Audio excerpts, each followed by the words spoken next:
ধন্যবাদ পাওয়াল ভাই।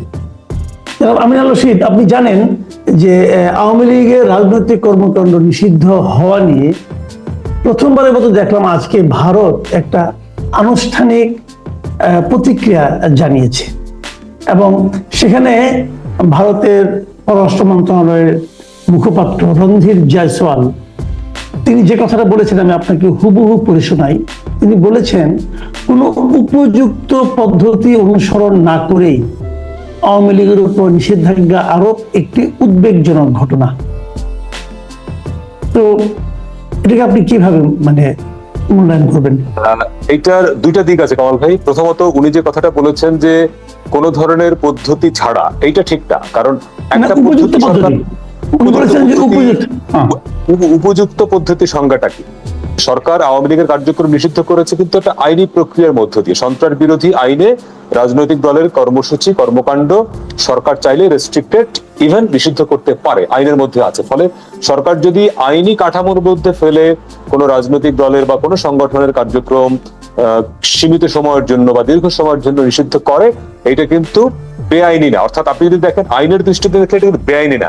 এখন আপনি যদি বলেন যে নীতির দিক থেকে বা উপযুক্ত, জয়সওয়াল যে শব্দটি বলেছেন উপযুক্ত, আমি জানি না উনি তো ইংরেজিতে স্টেটমেন্ট দিয়েছেন, সেটা বাংলা করেছে আমাদের গণমাধ্যম। আমি ইংরেজি স্টেটমেন্টটা পড়তে পারলে সুবিধা হতো, তো আমি ওইটা ধরেই বলছি। উপযুক্ত বলতে উনি হয়তো মিন করেছেন যে একটা বিচারিক প্রক্রিয়ার মধ্য দিয়ে যদি হতো। আপনি খেয়াল করবেন যে আওয়ামী লীগের নিষিদ্ধ কার্যক্রম নিষিদ্ধ করবার দাবিটা কিন্তু বিএনপিও জানিয়েছে, যদিও অনেক সময় বিএনপি সমালোচনা করা হচ্ছিল যে তারা বোধহয় আওয়ামী লীগ নিষিদ্ধ চায় না বা ব্লা ব্লা। বিএনপি শুরু থেকে বলছিল এই কথাটি যে আওয়ামী লীগের রাজনীতি কিংবা দল হিসেবে আওয়ামী লীগকে নিষিদ্ধ করা, জুলাই অভ্যুত্থানে তাদের যে রোল সেটার এক ধরনের বিচার হওয়াটা, এটা হতে হবে বিচারিক প্রক্রিয়ার মধ্য দিয়ে। অর্থাৎ যেহেতু আওয়ামী লীগের এই জুলাই গণ অভ্যুত্থানের ঘটনায় দলটির অনেক শীর্ষ নেতার বিরুদ্ধে মামলা হয়েছে, বিচারটা চলমান, এবং এই ট্রাইব্যুনালে রায় হওয়ার পরে কোন একটি রায়ের আলোকে কিংবা কোনো পর্যবেক্ষণের আলোকে যদি সরকার দলের কার্যক্রম ইভেন দলকে নিষিদ্ধ করত, সেটা বোধহয় জয়সওয়ালের ভাষায় উপযুক্ত হতো। কিন্তু সরকার যেহেতু এটি করেছে এক ধরনের তাড়াহুড়া করে, যে সন্ত্রাস বিরোধী আইনে, এটা প্রথমত আমি বলবো যে বেআইনি না। কিন্তু আপনি যদি আলোচনাটা এভাবে করেন যে বাংলাদেশের একটি প্রধানতম দল, যে দলটি স্বাধীনতার নেতৃত্ব দিয়েছে, যে দলটি দীর্ঘদিন ক্ষমতায় ছিল, এখন যে কোনো পরিপ্রেক্ষিতেই হোক দলটি ক্ষমতাচ্যুত হওয়ার পরে আপনি এরকম তাড়াহুড়া করে একটা পরিপত্র জারি করে নিষিদ্ধ তার কার্যক্রম নিষিদ্ধ করতে হলো কেন? এটা যদি আপনি অপেক্ষা করতেন বিচার পর্যন্ত, ট্রাইব্যুনালের বিচার হওয়া পর্যন্ত, তাহলে হয়তো বিতর্কটা কম হতো। এখন কেন এটা করতে হলো সেটা আপনিও জানেন, যে একটা আন্দোলন হলো, এনসিপি জামাত তারা রাস্তায় নামলো, প্রধান উপদেষ্টা বাসভবন এক অর্থে তারা ঘেরাও করলো, শাহবাগে ব্লকেট করলো, সরকারের উপর এক ধরনের চাপ তারা তৈরি করেছে সরকার মনে, এবং তারা আলটিমেটাম দিয়েছে যদি 1 ঘন্টার মধ্যে এই ব্যাপারে সরকার সিদ্ধান্ত না নেয় তাহলে তারা আবার যাবে। আমি সরকার ফিল করেছে আমার মনে হয়। আচ্ছা, এই চাপটা কি অনেকে আবার যে এত ভাবে এবং এত অনুপস্থিত থাকে, তাদেরকে পানি সরবরাহ করা হয়েছে, ওদেরকে শীতল পানির পরশ দেওয়া হয়েছে, হ্যাঁ, এটা কি অন্যান্য এবং নিষিদ্ধ এলাকায় তাদেরকে সমাবেশ করতে দেওয়া হয়েছে, এটা কি আসলে একটা প্রকৃতপক্ষে আন্দোলন ছিল নাকি একটা পাতানো একটা আন্দোলন ছিল? এখন কলবা এইটা খুব এই আলোচনাটা বা এই ডিবেটটা খুব স্বাভাবিক, কারণ আমরা 2013 সালের গণজাগরণ মঞ্চ তো এটা দেখেছি যে একটা যখন যুদ্ধাপরাধের বিচারের একটি রায়ের প্রতিবাদ হিসেবে আন্দোলনটি গড়ে উঠল শাহবাগে, সেখানেও কিন্তু বিরিয়ানি বিতরণ করা হয়েছে, সরকারের সমর্থন ছিল। পার্লামেন্টে দাঁড়িয়ে তৎকালীন প্রধানমন্ত্রী বলেছিলেন, আমি ওদিন সংসদেই আমি কভার করছিলাম নিউজ, তিনি কিন্তু দাঁড়িয়ে বলেছিলেন মন চায় ছুটে যাই ওখানে। তার মানে সরকারের ওই আন্দোলনের সমর্থন ছিল। তো একইভাবে এখন এনসিপি বা জামাত, যারা এই সরকারের এখন প্রধান স্টেক হোল্ডার যদি আমরা বলা হয়, তারা যদি একটা আন্দোলন করে এবং যেই আন্দোলনটা তারা যেই দাবিতে করছে, সেই দাবিটা তো সরকারেরও দাবি মানে সরকার তো আওয়ামী লীগকে বা আওয়ামী লীগ কার্যক্রমকে নিষিদ্ধ করতোই।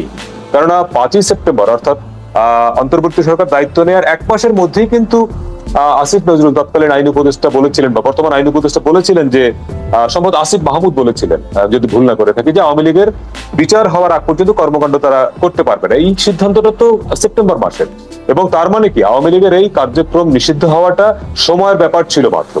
তারা হয়তো একটা অপেক্ষা করছিল, এবং এই আন্দোলনে বা এই লাস্ট যে তারা ব্লকেট করলো তাতে সরকারের সমর্থন তো আছে, এটা খুব পরিষ্কার। পানি ছিটানোর ব্যাখ্যাটা ডিএনসিসির প্রশাসক যেটি দিয়েছেন সেটি আবার আমার কাছে লজিক্যাল মনে হয়েছে, কারণ উনি বলেছেন যে এই হিট বাড়ার পর থেকে, গরম বাড়ার পর থেকে ঢাকার বিভিন্ন স্পটে তাদের যেই পানি ছিটানোর গাড়ি, এটা মোবাইল, এরা বিভিন্ন জায়গাতে এবং আমি বিভিন্ন নিউজেও দেখেছি যে বিভিন্ন জায়গায় এরা পানি ছিটাচ্ছে। তো যেখানেই জমায়েত বেশি, অনেক লোক সমাগম হয়েছে, সেখানেই এই সিটি কর্পোরেশন গাড়িটা গেছে পানি ছিটানোর জন্য। এটি ডিএনসিসির প্রশাসক বলেছেন, আমার কাছে লজিক্যাল মনে হয়েছে। কিন্তু ওইটা কি আপনার লজিক্যাল মনে হয়েছিল? এর আগে যে একবার দেখলাম যে শিক্ষকদের সমাবেশকে জল কামান মারা হয়েছিল, ওটা কেমন? শিক্ষকদের আন্দোলনে যখন জলকামান মারা হয়, এই পানি ছেটানোর মানে সমাবেশে পানি ছেটানো সিটি কর্পোরেশনের গাড়ি থেকে, এটা প্র্যাকটিসটা পরে শুরু হয়েছে। এবং শিক্ষকদের আন্দোলনটা তো সরকার প্রতিহত করতে চেয়েছে, আর এই আন্দোলনটা তো সরকার প্রতিহত করতে চায় নাই। তাহলে তো আলোচনা নাই। না না, এটা তো চায় না, এটা তো খুব পরিষ্কার। কারণ সরকার যে আওয়ামী লীগের রাজনীতি নিষিদ্ধ করবে, কর্মকাণ্ড নিষিদ্ধ করবে, এটা তো সরকারের সিদ্ধান্ত, সরকারটা করতোই। দরকার কি ছিল? সরকার এমনি করতে পারতো, ওদেরকে নাটক কোনো এক ধরনের চাপ সরকার এটা দেখালো সবাইকে যে আমরা চাপের মুখে করেছি, যাতে করে বাইরেও এটা এক ধরনের জাজমেন্ট দেওয়া যায় যে না, এটা জাস্টিফাই করা যায়, পলিটিক্যালি পরিষ্কার হবে।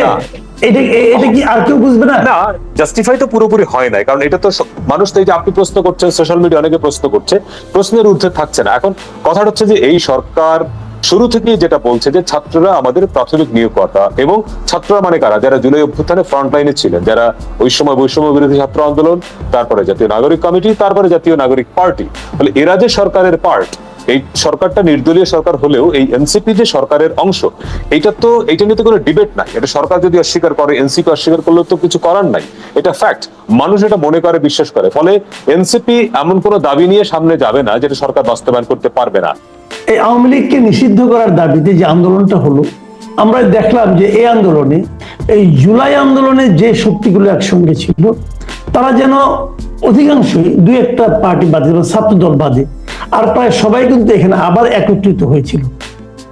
এটা যেমন একটা ইতিবাচক দিক ছিল, আবার তেমনি আমরা দেখলাম এই আন্দোলনটা শেষ হওয়ার সঙ্গে সঙ্গে এই শাহবাগের সমাবেশের কিছু ঘটনাকে কেন্দ্র করে আবার তাদের মধ্যে একটা বিভেদও দেখা যাচ্ছে। তো এই বিভেদটাকে কেউ কেউ পাতানো বলছে, কেউ কেউ আদর্শিক বিভেদ বলছে। আপনি এটাকে কিভাবে দেখেন? আপনি তো ইঙ্গিত করছেন শাহবাগে যখন আন্দোলন চলছে একটা স্লোগান নিয়ে, যে সেখানে একটি পক্ষ বা আমরা যে বলি শিবিরের লোকজন হয়তো স্লোগান দিয়েছিল যে গোলাম আজমের বাংলায় আওয়ামী লীগের ঠাঁই নাই, নিজামীর বাংলায়, এরকম স্লোগানও বোধহয় দেওয়া হয়েছিল যে আজকের এই দিনে সাইদি তোমায় মনে পড়ে, এরকম স্লোগান দেওয়া হয়েছিল। তো এগুলো জামাত শিবিরের এন্ড থেকে হয়তো লজিক্যাল, যে তারা যে আদর্শ বিলং করে, তারা মুক্তিযুদ্ধকে যেভাবে দেখে, মুক্তিযুদ্ধের ন্যারেটিভ তাদের কাছে যা, তাতে তাদের জন্য এই স্লোগানটা অস্বাভাবিক না। কিন্তু এই আন্দোলনের ওখানে আয়োজক ছিল মূলত এনসিপি। এনসিপির মঞ্চে দাঁড়িয়ে এরকম একটি স্লোগান দেওয়াটা এনসিপির জন্য বিব্রতকর, দুই কারণে বিব্রতকর। আপনি মনে করে রাখবেন যে 28শে ফেব্রুয়ারি যখন জাতীয় নাগরিক পার্টি দল হিসেবে আত্মপ্রকাশ করে, তারা ঘোষণা দিয়েছিল যে তারা হবে মধ্যপন্থী দল, হবে মানে কোনো ধর্মীয় দল হবে না।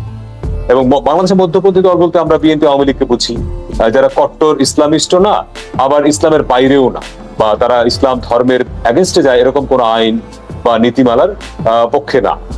তার মানে যদি এনসিপির করা কোনো একটা মঞ্চে, প্ল্যাটফর্মে এরকম ধর্মীয় স্লোগান, বা জামাত শিবির যেহেতু ধর্মীয় দল, তারা যদি তাদের ধর্মীয়, তাদের দলীয় আদর্শের কোনো স্লোগান দেয় যেটা বাংলাদেশের বৃহত্তর মানুষের সেন্টিমেন্টে আঘাত করে, যে বাংলাদেশটা দাঁড়িয়ে আছে মুক্তিযুদ্ধের উপরে, যে বাংলাদেশে দাঁড়িয়ে আছে মুক্তিযুদ্ধ বিরোধী শক্তি জামাত শিবিরের পরাজয়ের উপরে, আনু মোহাম্মদের ভাষায় আমি বলছি, তবে আনু মোহাম্মদের ভাষায়, সেই দেশে যদি স্লোগান দেয় যে আজকের এই দিনে সাইদি তোমায় মনে পড়ে, কিংবা গোলাম আজমের বাংলায় আওয়ামী লীগের ঠাঁই নাই, সেটা দল হিসেবে এনসিপি কে প্রশ্নের মুখে ফেলে যে তাহলে কি এনসিপিও এই জামাত শিবিরের পেটে ঢুকে গেল? এনসিপি কি তাহলে কট্টরপন্থীদের দলের ভেতরে ঢুকে গেল?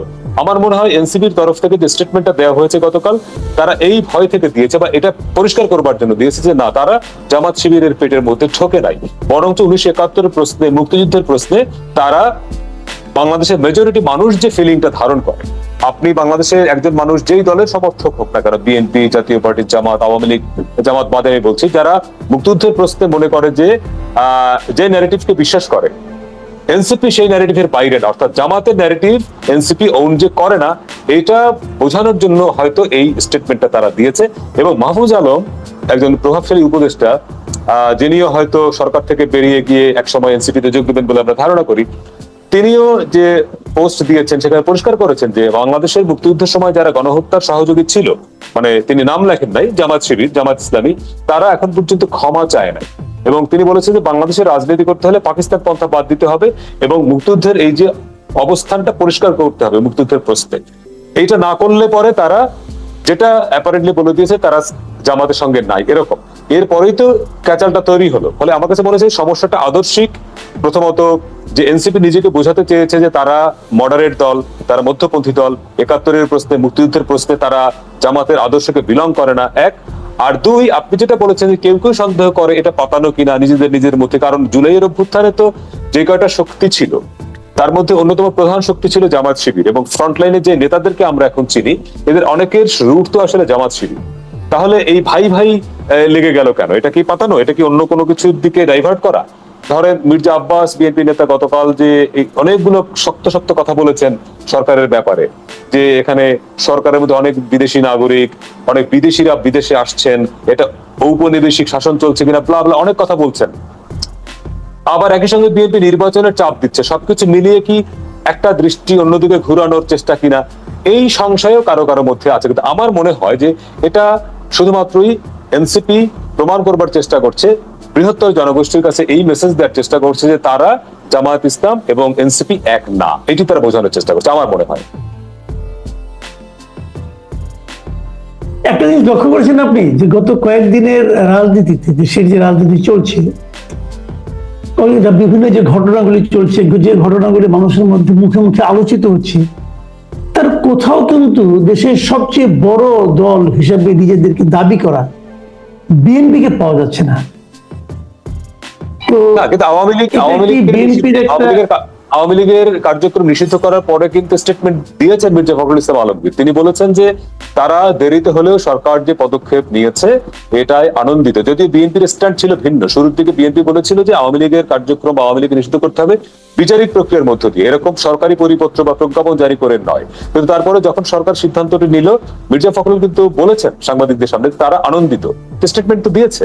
এবং গতকালকে মির্জা আব্বাস স্টেটমেন্ট দেয়নি আমি তা বলছি না, কিন্তু আমি বলছি আলোচনায়, মূল আলোচনায় কিন্তু তারা অনুপস্থিত। মানে তারা যে একটা বড় ফ্যাক্টর দেশের রাজনীতিতে, এটা কিন্তু মানুষ সাধারণত বুঝতে পারে নাই। আলোচনায় কিন্তু তারা ছিল না। এত বড় একটা ঘটনা দেশে ঘটতেছে, সেই ঘটনায় তাদের অবস্থান ছিল অনেকটা ওই যে ব্রিজের ডামি হ্যান্ডের মতো। তো এই জিনিসটা কি তাদের, মানে তাদের মানুষ যারা বিএনপির সমর্থক, তারা তো আশা করে দেশের প্রত্যেকটা বড় ঘটনায় তার দল একটা বড় ভূমিকা রাখবে।